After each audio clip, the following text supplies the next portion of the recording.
Welcome to the 7th episode of The Quad from our studio in Jerusalem. Joining me this morning are co-hosts Emily Schrader, human rights activist and journalist, Ashira Solomon, political commentator and moderator, and on the screen from beautiful London, in a taxi no less, Fleur Hassan. Known. She is on her way to stateside, right, Fleur? And Absolutely. Yep, we can't stop her. I'm Vivian Berkovich. I'm the former Canadian ambassador to Israel, longtime lawyer. I'm now mainly a writer, journalist, and involved in some business. And of course, the Quad. And this is my... Most importantly. I've actually been kind of, waylaid since we launched in October. I was in Canada because I had been there for the summer, and October 7th happened, and rather than returning to Israel right away, I stayed there because I was much more useful for a whole bunch of relief operations and efforts. Just returned the other night, a little jet lagged, and thrilled to be here in person with my colleagues. It's wonderful. So thanks for being with us, and let's get right down to things. We decided this week that we would really get into the guts, explore the whole woke phenomenon. Which, part of that exploration, I suppose, is going to be us trying to explain what exactly it means and what it is. But there is this thing that's happening, and it's really become very pronounced since October 7th, which is this convergence of woke ideology, perceptions, ideas, and radical Islamist ideas, and this very peculiar coming together and convergence of those two quite different ideologies, in my view. That's the horseshoe theory. Is it the horseshoe theory? At the end of the day, they both hate Jews. That's like the gay pride parade. You see at the end of the gay pride parade, there's like the Islamists and all the extremists, for whatever reason, gather together. So, yeah, World War II analogies. It used to always be, at the extremes, fascists and communists, right? When you get really extreme in your ideology, you kind of end up meeting, right? Yeah. So, okay, horseshoe circle. You got a favorite shape? Sure. I like the square because we're the Quad. Okay.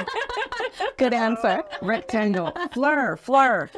Come on, dazzle us. Hi, guys. Okay, no shapes from Fleur. So, I want to just... this is actually a really serious topic. Woke ideology is bait philosophy, whatever you want to call it.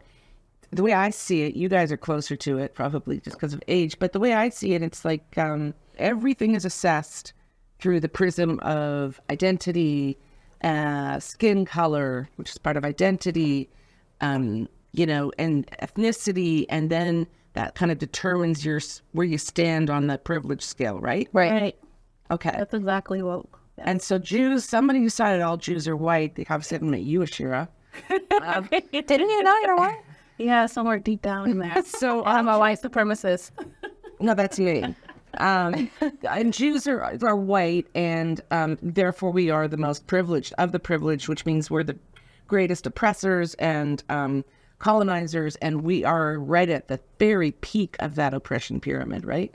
Is that how you see it?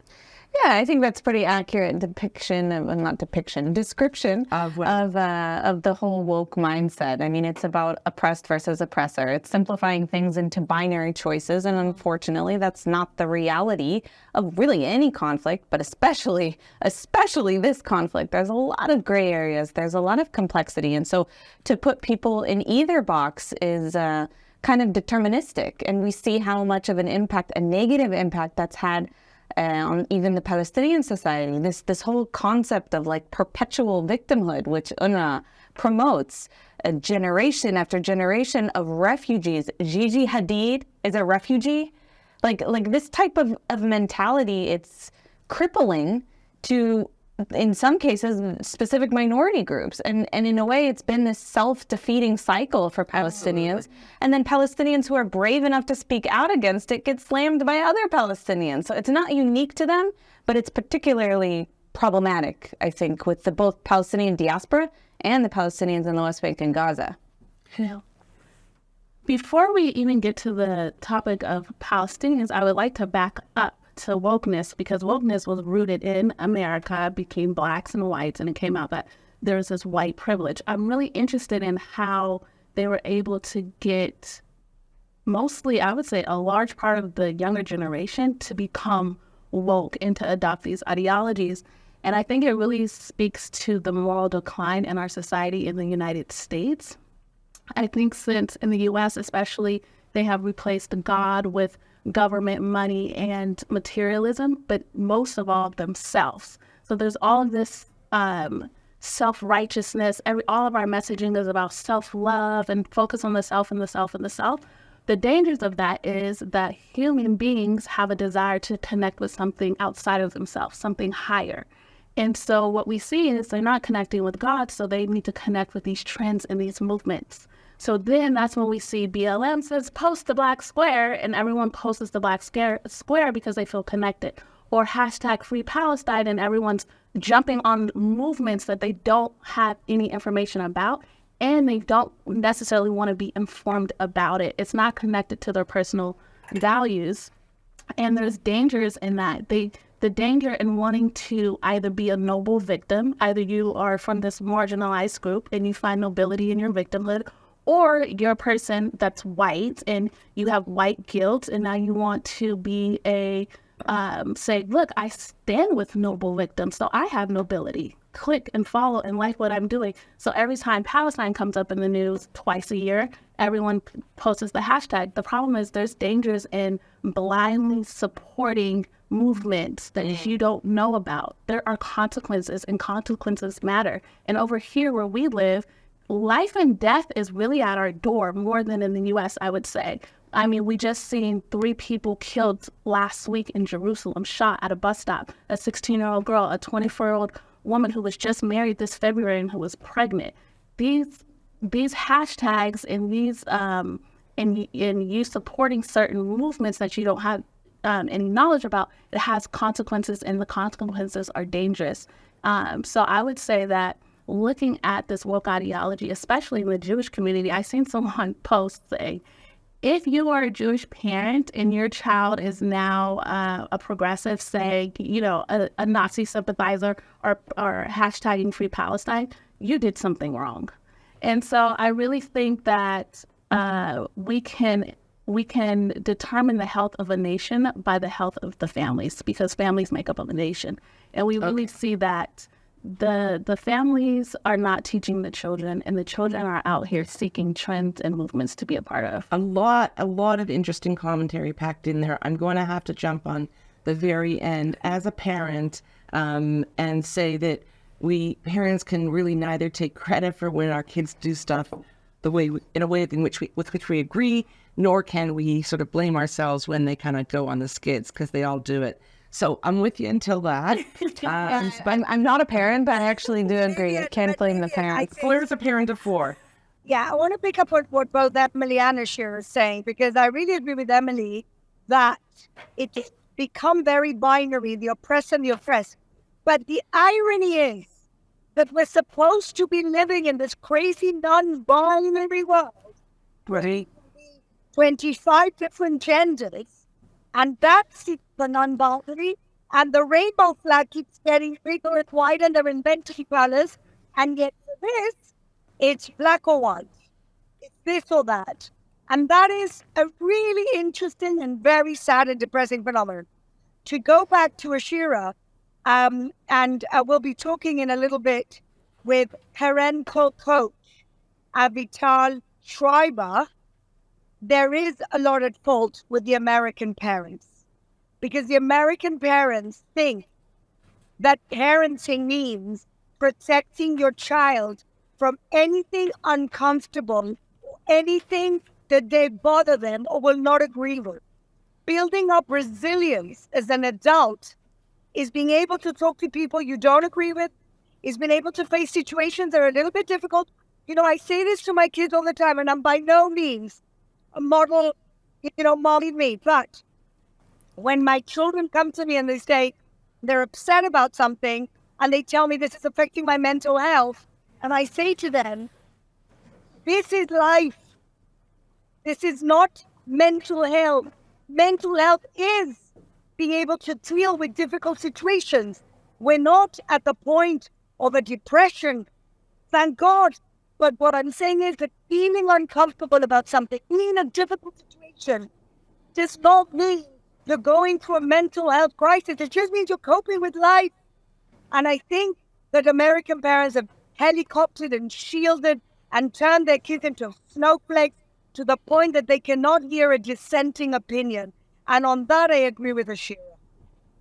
I'm not actually sure that that's coming from, I mean, of course, in some cases it is, and I'm not a parent, so I don't have a whole lot of credibility on this, but yeah, but I like most of this sort of mentality and indoctrination that I learned. I was never part of these movements, but most of what I heard about it was university.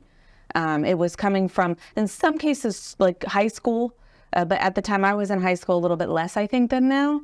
But the universities is, yeah, I mean, even now versus when I was there, 10 or so years ago, it's way worse. And it started when I was there. I remember my first semester, I was like, everything was like social justice everywhere. Nobody knew what that meant.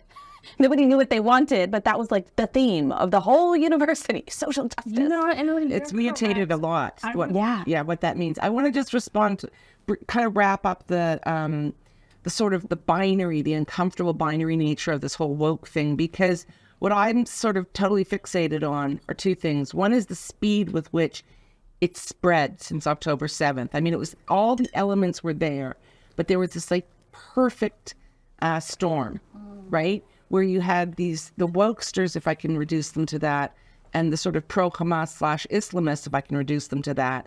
And they're having a lovin' on the streets of Europe and North America. And that's just crazy because, you got like Queers for Palestine and every other, just I pick on them because it's such an obvious problem, paradox. And they're like, linking arms with, the pro-Hamas people. And do you understand what Hamas does to people like you? And there's so much like apropos your comment, Shira, like nobody really knows what they're talking about. They're not just slowing down to actually think it through. And I think that's a huge issue, huge. But in universities, when I was in university, we were still dealing with Vietnam. That was like the thing, and the Cold War, and because like I'm old, but we're really kind of immersed in the Cold War and Vietnam and the legacy of Vietnam. I wasn't in university, nor I was Fleur for the woke thing. Well, you're better for it. I totally agree. Did you have that experience? My experience when I went to university was the first time I had someone tell me that I would have a hard time succeeding because I was Black. I never grew up with these ideas. My parents never taught me that something's going to be harder for you because you're Black. You're going to have a harder time in college because you're Black. And so they had made all these special courses and classes and accelerated classes for people of color. And I remember having these messages thrown down my throat that you cannot succeed at this, you cannot compete based on merit against your peers because you're Black. And I believe it gives Black people low self-esteem because we come in and when we get positions, even DEI, we get positions and we don't know if we got it because we're Black. We don't know if we're just at the table because we're Black. We don't know, did you pick me because I'm smart and I'm educated and I'm qualified, or do you just pick me because you need to fulfill this Black role? No, we picked you because you're smart. Well, not here. No, but I remember in university, and I remember specifically I had applied for this huge fellowship from the State Department, and I had an advisor say, can we just write in it that you're African American? And I said, no. Yeah, I said, I want to be chosen because I can compete. Yeah, and it's really interesting you say that because when I was my first semester of university, and perhaps this was really naive of me, but I also thought the same thing. I went in and suddenly everyone everywhere at every level, from administration to the other students, are talking about like race issues and who has what privilege and what level of privilege. Yeah. And I literally never thought about it before. Yeah. Like, and on the one hand, that is naive because there is a historic persecution and there are some inequalities, even in terms of opportunity, and that should be dealt with and remedied. Right. But like the scale is so out of proportion with what the situation is on the ground that I felt like they wanted us to fight. Yeah. Like they wanted to divide us even more. And I never encountered that before. I never heard that mentality. I never grew up with that mentality. I literally never, if I saw someone sitting across from me who was different than me, I wasn't like, oh, well, they're at a disadvantage. I need to help them. And they wanted me to do that. Yeah, Fleur, I think that this is where we say, like our kids, death is just life, deal with it, right? But I actually think that that is racism. It is. Racism of low expectations. Absolutely. I want to bridge that to the Palestinians, because in the same way, the Palestinians are treated by the entire world like they have no agency, like they have no responsibility, like they have to be the poor, oppressed, zero accountability for their genocidal education, for their corruption, for the fact they haven't been able to govern themselves. We left 2005, the Gaza Strip. Nobody's saying, wow, look what they did with it. No. We've taken all agency. We've made them into people who cannot cope. And to me, that is the bridge to this wokeism. And that is the real racism. When you expect less from people from different ethnic minorities. That is the real racism. I think I want to also, it's such an important point, the discrimination of low expectations. And, we don't want to go back into history to get too granular about this, but, there were 800,000 Jewish people forcibly expelled from Arab and Middle Eastern countries. And at the time, there were 500,000 Palestinians that were either expelled or chose to leave, depending on which narrative you choose to ascribe to. But the numbers speak for themselves. And those 500,000 today constitute millions, right? Yeah. Because it's grandfathered. Okay. 5 million. And Jewish, we have a big whopping 0, right? And therein, it's just so graphic and dramatic. The Palestinians are the only people that have been grandfathered, that have had their refugee status grandfathered. So it passes down from generation to generation and creates this culture, this mentality of victimhood. And, Yeah. And the thing is, It's lucrative. It's lucrative. It's lucrative and it's also anti-Semitic.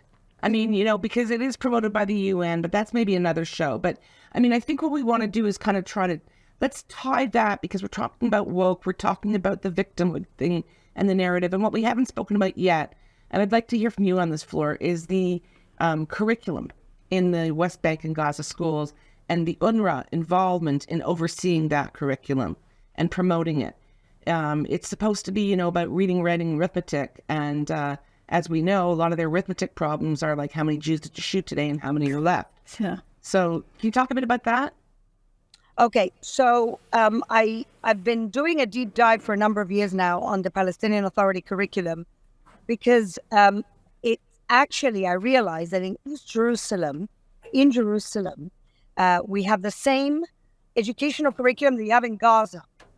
And now this curriculum is not just full of lies, hatred, Israel doesn't exist, shouldn't exist, completely obsessed with the rights of return, which of course means river to the sea, the destruction of Israel. Every single aspect of this curriculum, down to the math, like, you killed 5 Jews in the first Intifada and 7 Jews in the second Intifada, how many Jews? The indoctrination and the incitement and the glorification of martyrdom is unparalleled. And who's paying for this? UNRWA. It's going against their own stated values. They're paying for it. And it's so good for Hamas that they didn't make their own curriculum. They're using the Palestinian Authority curriculum taught in UNRWA schools all around Judea and Samaria, West Bank, Gaza, and East Jerusalem. So I've been fighting to try and get rid of it in East Jerusalem. And when we talk about how do we create a terrorist? Well, the UN is not only not taking us closer to peace, it's taking us further away from peace by funding a curriculum of hatred.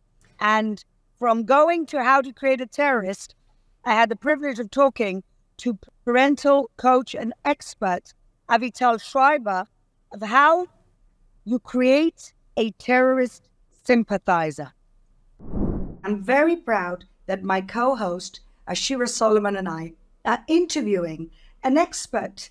Avital Schreiber Levy is a family coach and published author dedicated to helping parents make resilient children and is the founder of HiFam, has many, many people subscribing to her channel for parental advice. And also, Avital has done a deep dive on toxic woke culture and how this is what parents are ingraining. And of course, our wonderful Ashira is very much into the subject also of toxic woke culture and how it's ruining society in America. So Avital, the question is, how do you raise a terrorist sympathizer? How do parents raise a child? Supposedly you give them everything. I'm a mother too. You give them everything. And these are the people shouting death to Jews, when at the same time, they're super sensitive about using the wrong pronoun. Yeah. So first of all, Fleur, Sarah, thank you so much for having me. It's such an honor to be here with you both. This is, the question that I've been trying to decode for the last, decade or so. And certainly the last couple of years, I've really done a deep dive into it. And to start a little bit further back, a couple of decades back, really, or even in the 90s, what we started to see was a certain squirmishness around parenting for morality at all, right? With the rise of secularism, with the decrease in religious households, there was suddenly no moral framework that basically led our households to teach children simple right from wrong. And what actually came into fashion instead was a judgment-free, guilt-free, shame-free type of culture. And when you get completely rid of guilt and shame and judgment, you aren't left with just a, kumbaya culture, as you might hope. But what comes to rush in and fill that God-shaped hole is a different type of religion. And wokeness is absolutely and can be and should be classified as a non-theistic religion, right? It has all of the markings of a religion. It has the blasphemy, it has the original sin, it has heretics, it has clergy, it has incantations, it has holy rituals and rites, it has chosen people, and it has really got all of the makings of a religion. Woke religion is based on a few really key tenets, right? These are kind of the 10 commandments of wokeness, right? And the first is this identity politics idea where we have to divide everyone into classes. So we used to think it was wrong to judge people based on their socioeconomic class, on their skin color, on their religion, on their gender.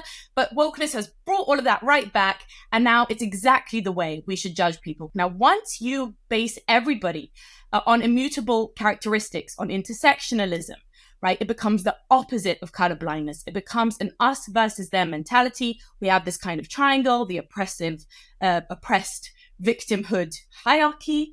And wherever you happen to fall in that hierarchy dictates your standing in society, right? So I'll pause there, but that's the religion that has swept in to our homes, to our children, instead of either religion, right? Like Christianity or Judaism, etc., or the liberal ideologies of a live and let live individualistic society.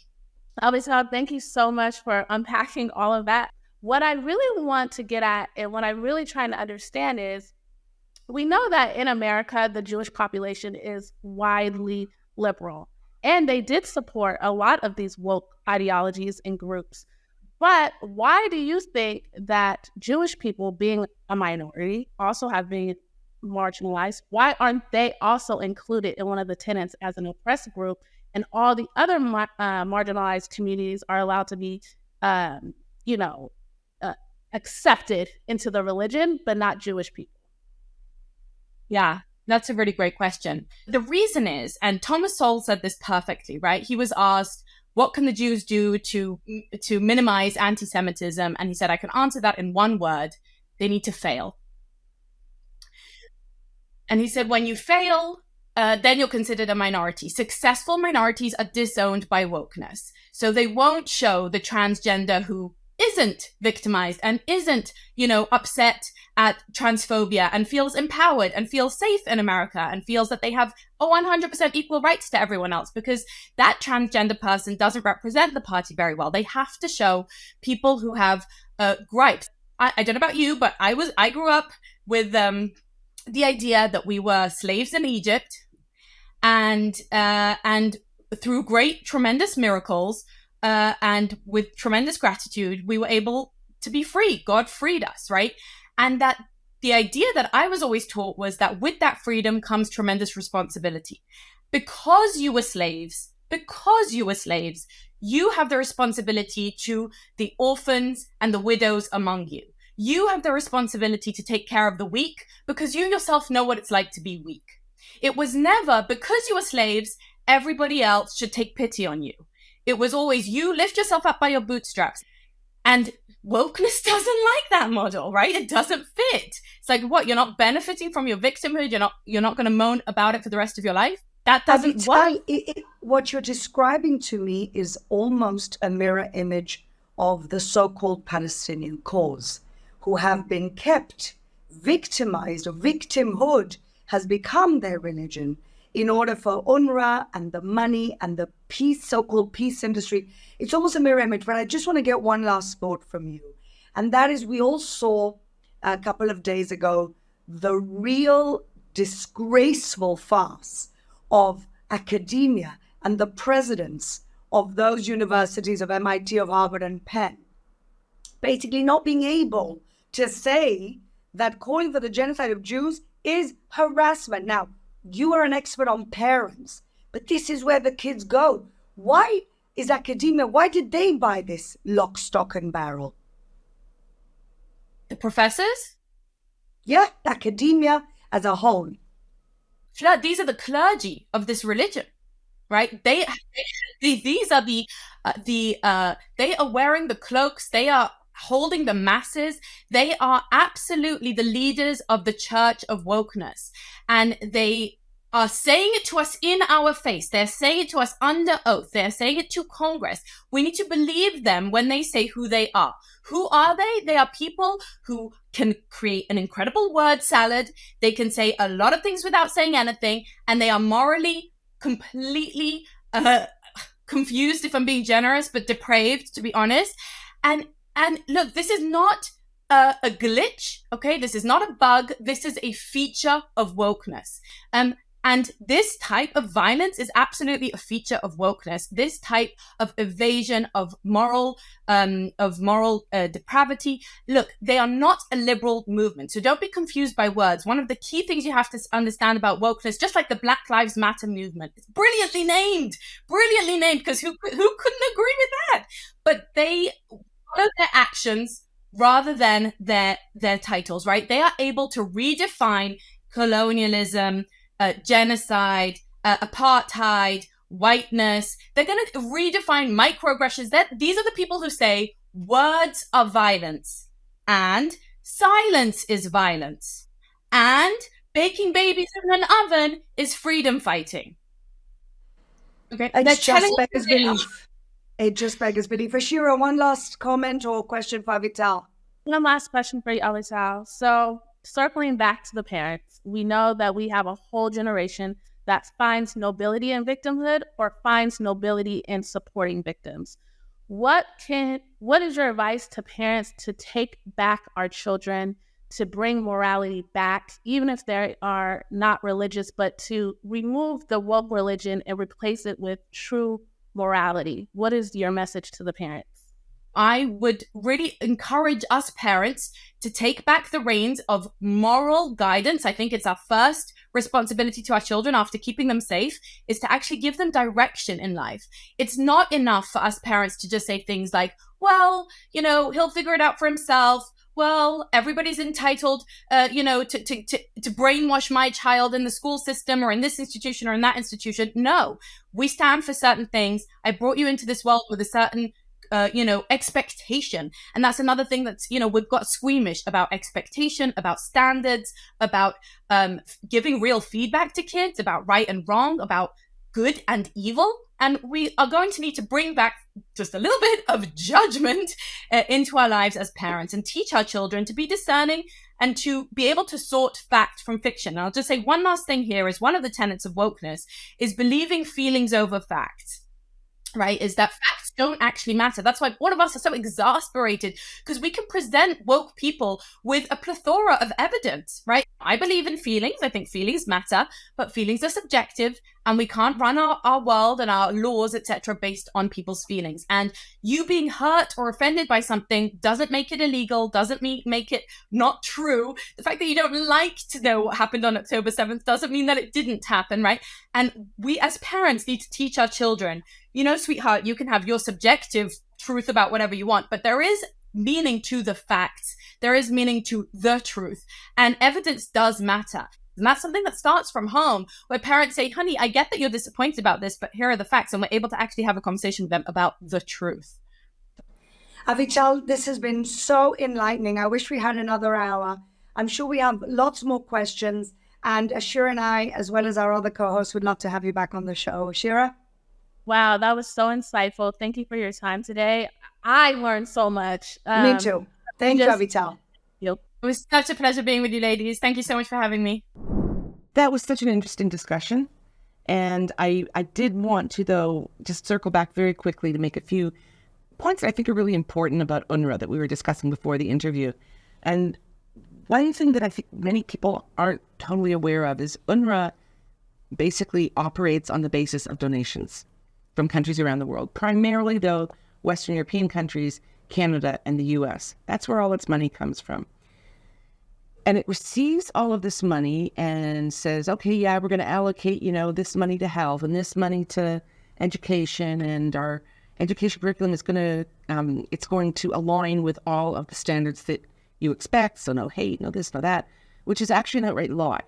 And this is because no country is able to actually look at the books. In fact, the United Nations, the overarching organization, has been blocked from looking at UNRWA's books. And they are audit proof, and they take the money and they allocate it however they want. And the public doesn't realize this, that UNRWA just straight up lies to the governments. And as a result, interestingly, many Western European countries, some of the biggest supporters, the northern sort of Scandinavian countries, a few have really reduced their UNRWA allocations. Germany has. Canada, as you all know by now, I'm Canadian, and I'm a huge fan of Prime Minister Justin Trudeau. And Canada is now one of the largest donors to UNRWA in the world. Wow. Yeah, which is crazy. So anyhow, very, very corrupt and not accountable organization, which is a huge problem. Well, I think one of the biggest problems with UNRWA that actually also relates to the woke issue is that this is a artificially inflated conflict. And that's the whole purpose of UNRWA, to perpetuate the Israeli-Palestinian conflict with this political idea from the Arab League and from Arab states from back in the 1960s when Yasser Arafat came into popularity, which is that Palestinians have a right of return to a country they never had, to a land that they colonized, if we're speaking about the Arab history. And for me personally, I have no problem with a future Palestinian state, but let's be honest about the past. And they're not. And UNRWA is continuing to perpetuate that based on the political motivations of other Arab leaders, of other Arab states. And this is the same thing we're seeing with the whole woke culture and the think tanks and the university endowments that we spoke about. This ideology that they're pushing, that Qatar is pushing, it's artificially inflating how bad the situation is. And I'll give you an example in how it manifests on social media. Just a few weeks ago, the Osama bin Laden letter. I don't believe for a second that there are tens of thousands, much less hundreds of thousands of American or Western teens who really thought Osama bin Laden's letter to America was amazing. I think maybe one or two idiots thought that on TikTok, and China, probably Russia as well, Iran, others with a vested interest in undermining critical thinking in the United States, push this. They push this narrative that, oh, see, look, all these American teens are reading Osama bin Laden's letter.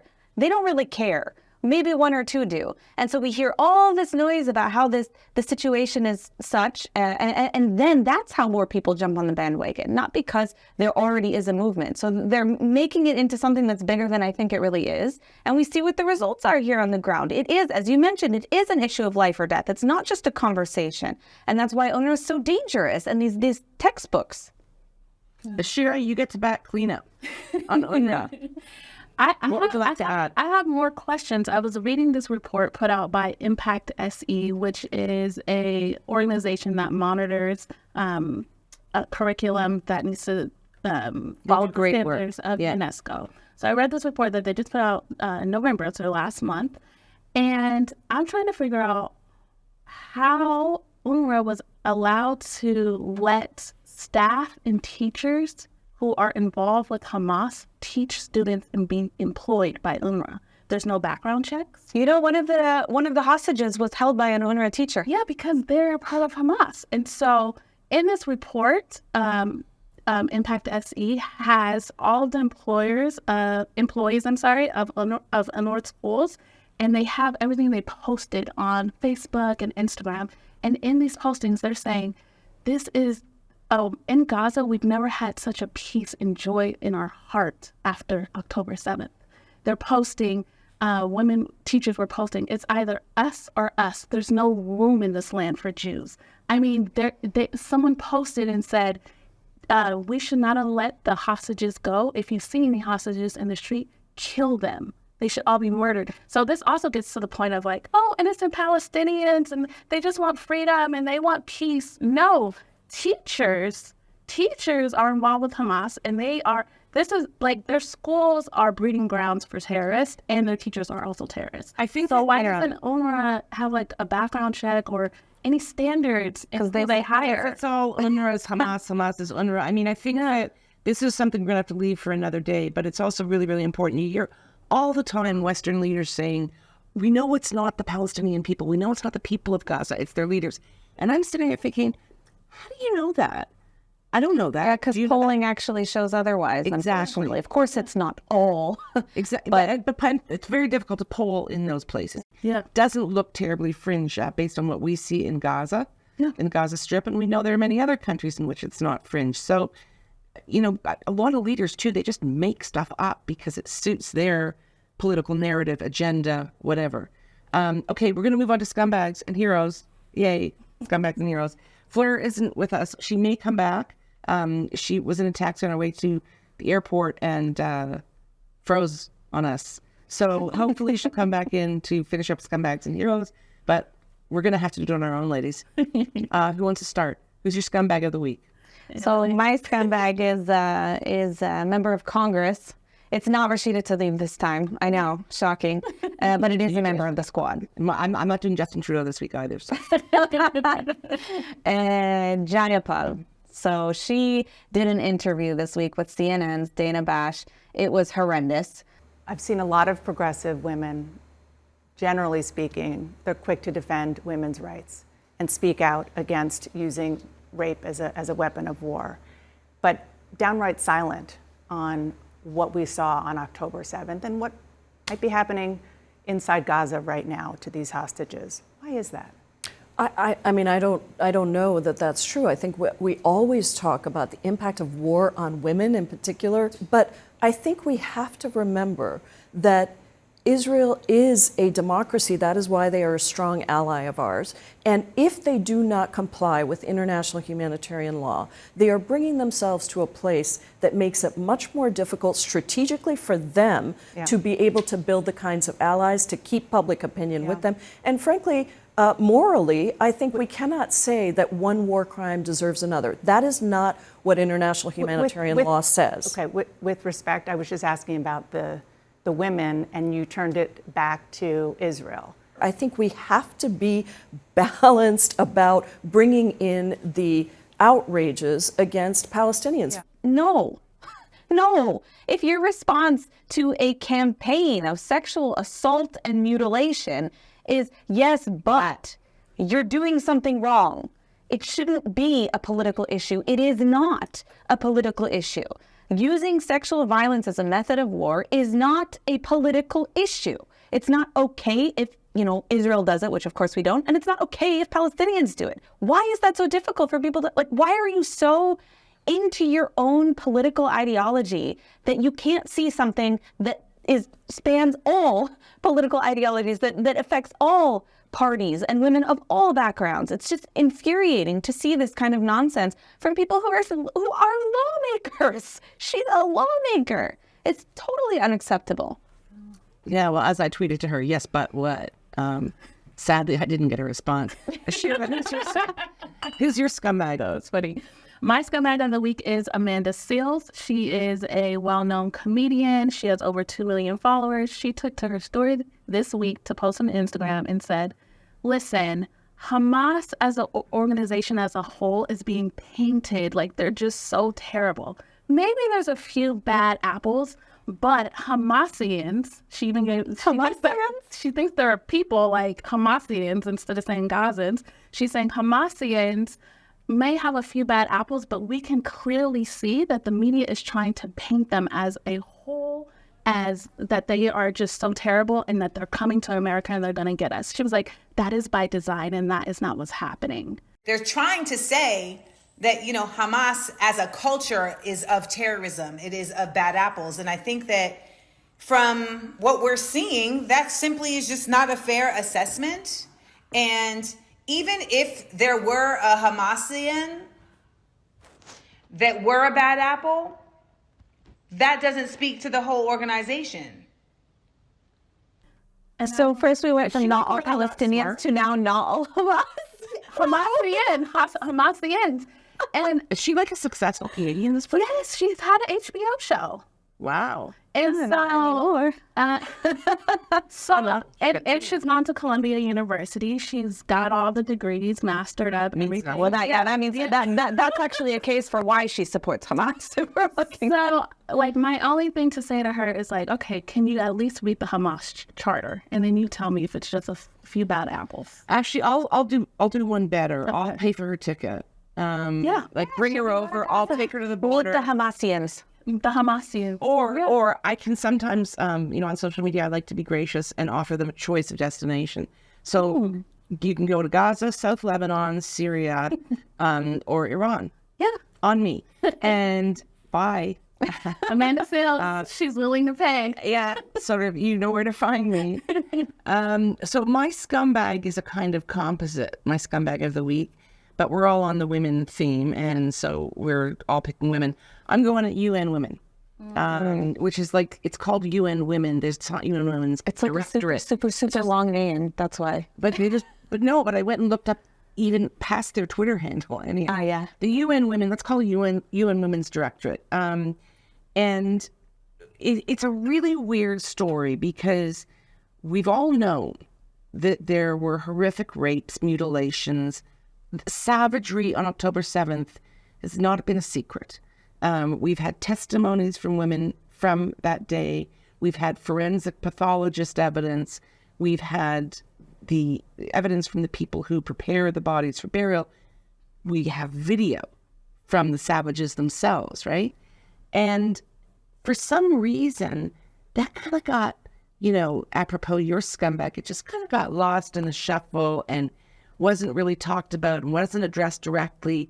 And then all of a sudden, you had, within the last week, the Secretary General of the UN, Antonio Guterres, comes out with this really kind of grudging recognition of the fact that Israeli women were terribly assaulted sexually. And then you kind of get this grudging acknowledgement that follows from the women's director, UN Women.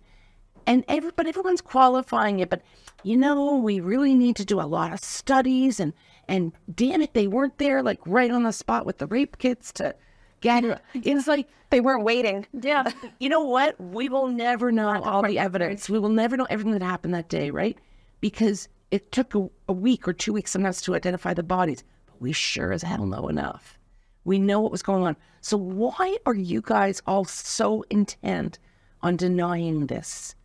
Why are you why did it take 8 weeks for you to come out and say this? It was after prodding from Israel and after prodding from Sheryl Sandberg and lots of people on social media like us who are going at them. And here's my theory, I think, and I really believe this with the UN Women's Directorate and with Guterres. I think that they realized through back channels there was so much evidence, and it was going to be irrefutable evidence when it went public, and that they were going to look very bad. very bad. And the way in which the UN and women's organizations are working, it's like, Me Too but Jews, right? Yep. Horrible. I mean, okay, so those are scumbags. They're pretty scummy. Yeah. But related to that is my hero Okay. for this week. So I already did Sheryl Sandberg. There was actually an event held by Israel at the UN this week. And they brought Sheryl Sandberg to speak about the sexual violence. So I commend her again for that. But my hero this week is actually Mandana Dayani, who is an Iranian activist, also Jewish, who also spoke at this event. And the reason I wanted to highlight her comments in particular were because I think she really tied together the whole problem. She spoke about her experience as an Iranian, how the Iranian regime treated her and her family as women, the level of misogyny and the entire worldview, their approach to women. And she spoke in the halls of the UN about how this is exactly the same thing as the women life, freedom movement, what they've been fighting against in the regime, and that it's the links between the Iranian regime and the Hamas terrorist organization are the same, which makes sense, of course, because they're getting $100 million a year from the regime. But a lot of people don't understand this, or they don't connect the dots. Right. This is the same Islamist hatred and disregard for human life in general, but disproportionately in impact, at least, women. And that's exactly what we saw on October 7th. So I just really appreciate her pulling together all of those points, because the UN has been so reluctant to deal with the Iranian issue as well. Yeah. And we've been fighting on that front for over a year, and they're, doing things here or there, but kicking and screaming. You know how hard it was to get the Iranian regime kicked off the Women's Council? The Women's Council. Like, this is the United Nations today, and it's sad because it's such a noble goal, the idea, but it's just turned into something entirely different that emboldens and empowers dictators from every corner of the earth, it seems. So that's my hero for the week. Excellent. Ashira? My hero for the week are Muslim Zionists, specifically a man named Noor Dari. He's the executive director of the Islamic Theology Center Against Terrorism. Okay. He has come out, and I've seen other posts by other Muslim Zionists, but him specifically he has come out and said that his community has disowned him. He's had to move out of the city he lives in the UK. His wife is divorcing him. His children will not speak to him because he specifically stands with Israel, and he says what is happening is wrong. And I'm a proud Muslim, and I'm proud to be Zionist. And so I just really wanted to highlight, I know we did allyship last week, but I really wanted to highlight the Muslim Zionists who are taking the stance to be on the right side of history and saying, no, what is happening to the Israeli people, to the Jewish people is not right, even to the sacrifice of their own family. Yeah, that's kind of heartbreaking. And I was in Toronto last week, and they brought in Mossab Youssef, the Green Prince, the son of one of the founders of Hamas. And of course, I went to the event, and I also sat in the front row, which I never do. And it's the same kind of tragedy and heartbreak, because he felt this is a horrible organization. It's cruel, it's savage, and it's gotten a lot worse. And, he's kind of adrift out there in the world. He doesn't have his family, and it's clear from what he says that it breaks his heart. Yeah. So that takes tremendous courage and fortitude. Okay, so I'm going to finish up with my hero, who happened to be at the same UN event that I believe was kind of pulled to get convened and hosted by the Israeli ambassador to the UN, Gilad Erdan, together with Sheryl Sandberg, former meta goddess. And there were a number of speakers there. And one of them was Lenora Abergil, who is a former, about 45 years old, Israeli, former beauty queen, model, all kinds of great stuff. Then went to law school, former Miss World even, and then went to law school and then actually became Orthodox about 10, 12, maybe a few years ago, a little more than that. But what's important about her is when she was in her Universe year, she also came out at the same time and told the world that she had been brutally raped And so there was tremendous scrutiny on her. And she was young. She was 19. There was tremendous scrutiny. It was global scrutiny. But she used the platform to really advocate for women who had been victims of sexual assault. And she was a bit of a darling of the UN organizations. And the comment that she made when she spoke at this event, I believe it was earlier last week, was she said, you know, I'm ashamed. I'm ashamed that I was so naive. How convenient it was at that time for these organizations to use my name, my fame, to invite me to their conferences that are in world of their own, to take a photo with the woman who became for them a symbol. And how ashamed, so ashamed I feel that I was nothing but an extra in their production. I want to say, no, honey, don't be ashamed. It's okay. Like, you were doing good work and you believed that they were doing the same good work. So you have nothing to be ashamed about, but you can bloody well be angry. And we can all be really angry. And her rage was everything that we've been expressing here, that it matters until you're a Jewish woman who's assaulted or an Israeli woman who's assaulted. And then all of a sudden there are these different standards that are basically, it doesn't matter. And she was just very, very angry about it. And she spoke beautifully and passionately. And she's a survivor and she's my hero. Well, she's not my hero of the week, but she's one of my heroes too. She's my hero of the week. And anything else? Because we're about to wrap up episode 7, another very lively meeting of minds and souls. I think that's it. I think we're good. That's right. Everything was on the table. There you go. Thank you so much for joining us. Look forward to next week.